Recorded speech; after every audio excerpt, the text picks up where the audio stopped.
Hi there, I'm Jin Quan, and today I'll be talking about Australia. And as we all know, Australia is the only country that is also a continent at the same time, located at southeast of the world map. Australia is also famously known for its as a multicultural region where all the people around the world come together as one and be the citizen in this country. So a lot of people come to Australia to be the citizen because there's a lot of privilege given to them, such as you can be part of the politician, you can be part of the government, you can take part in military, you have the voting right, and also you can travel up to 157 countries in the world without a need of visa. And that's actually a lot of privilege, and there are more privilege after this, but basically there's a lot of benefits if you are Australian. So people around the world want to be an Australian. That's why they come to Australia. And culture does play a huge role in Australia. They are really focusing on culture. And it affects the business, the local business, the operating hour, the way they behave, the way they communicate with each other, and things like that.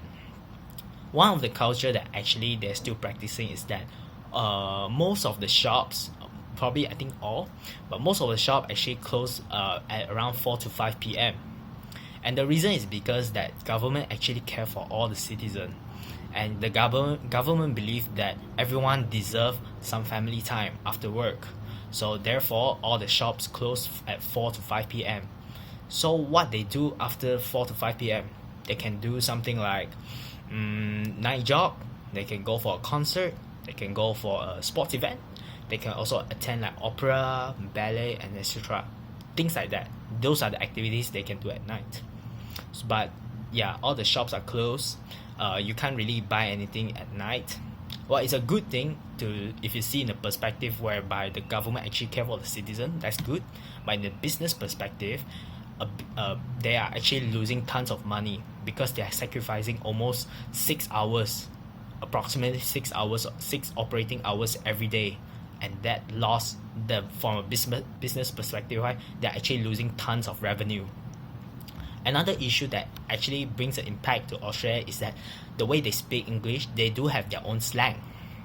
Such as when they greet with people, they will be like, good day, mate, you see, something like that. For friends, they call it mate. For like, let's say the animal, kangaroo, for them, they call it as a bouncy mouse. See, that, so they have their own slang. It's for us, their English is still English, but it's difficult for us to understand. So in a business perspective, we don't, as a businessman, we actually don't wish to send or receive the wrong message when it comes to conversation, and therefore it might be a bit of difficulty there when it comes to speaking with an Australian in terms of business. Because as we all know, if let's say a message is sent wrong, it will lead to a whole issue in terms of business. To sum up all these issues regarding cultures, the stakeholder that are actually involving are both local and foreigner, both of them. Basically, the whole nations are affected. So since all of them are not is affected by culture, a lot of big brands such as Starbucks, Avon, Gap, and other retail brands, they're actually moving out from Australia. And the reason why is because that Australia is not generating enough money for them. They are not generating enough money in Australia, the country itself. And because the local tend to choose the local brands such as Gloria Jeans, for example. Let's take Starbucks and Gloria Jeans as an example. Both are offering the same coffee, but Gloria Jeans offers a lower price compared to Starbucks, and therefore the locals go for Gloria Jeans, which is an Australia brand, than Starbucks. And Starbucks, that's the reason why Starbucks is moving out last year. There's a lot of issue out there, but these are two are the main one. Thank you very much.